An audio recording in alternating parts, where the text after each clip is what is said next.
Bonjour à tous, je suis Eduardo Magnin, professeur de français et langue étrangère au Costa Rica. Dans cette capsule linguistique, nous allons aborder quelques phénomènes phonétiques présents dans la langue de Molière. Mais faut pas avoir la trouille. Allez, on y va. C'est bien connu, l'écrit est soumis à des règles strictes. L'orthographe française est en effet normalisée et n'admet que très peu de variations. Cependant, la forme écrite des mots ne correspond pas forcément à leur prononciation, ce dont on ne s'étonne même plus. Ce qui nous surprend toujours, toutefois, c'est que la forme sonore des mots, elle, présente des variations. Lorsque nous parlons, les sons s'enchaînent et, en se combinant, s'influencent les uns les autres.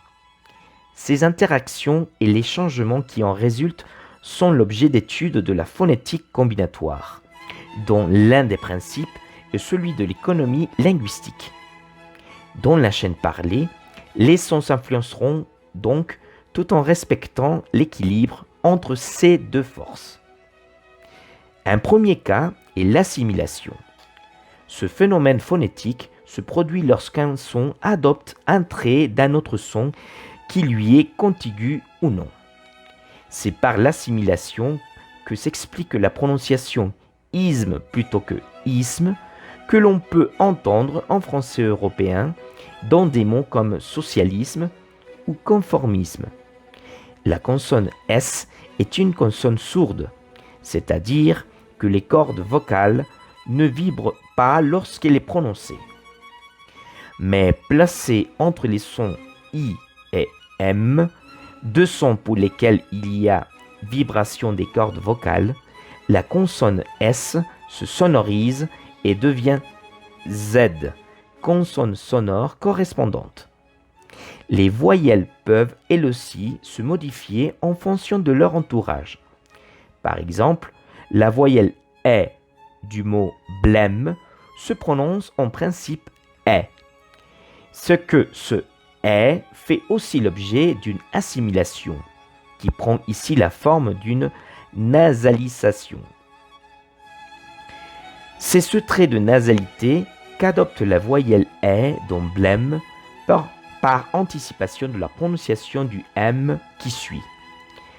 L'assimilation, qu'elle affecte les consonnes ou les voyelles, tend à minimiser l'énergie articulatoire.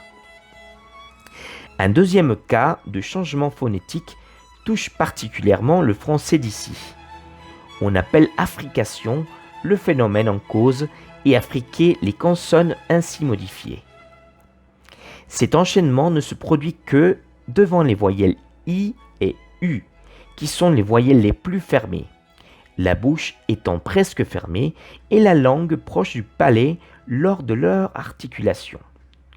C'est donc par anticipation de cette fermeture que l'affrication se produit, le T et le D subissant ainsi l'influence du I ou du U qui suit. Si l'affrication du T et du D est un phénomène généralisé au Québec et non connoté socialement, il n'en va pas de même d'un autre phénomène linguistique bien connu, la diphtongaison. Ce phénomène consiste à modifier le timbre d'une voyelle au cours de son émission et associé ici à des parlers plus populaires. Phonétiquement, la diphtongaison touche les voyelles longues qui sont suivies d'une consonne et qui forment une syllabe accentuée, comme dans les mots mère, pâte, cœur et garage. Mais il ne faut pas conclure que le phénomène phonétique de la diphtongaison est nécessairement lié à la langue populaire.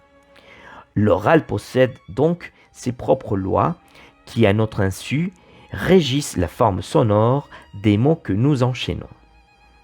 Allez, parler français, ce n'est pas sorcier. Bon courage et à bientôt. Bonjour à tous, je suis Eduardo Magnin, professeur de français.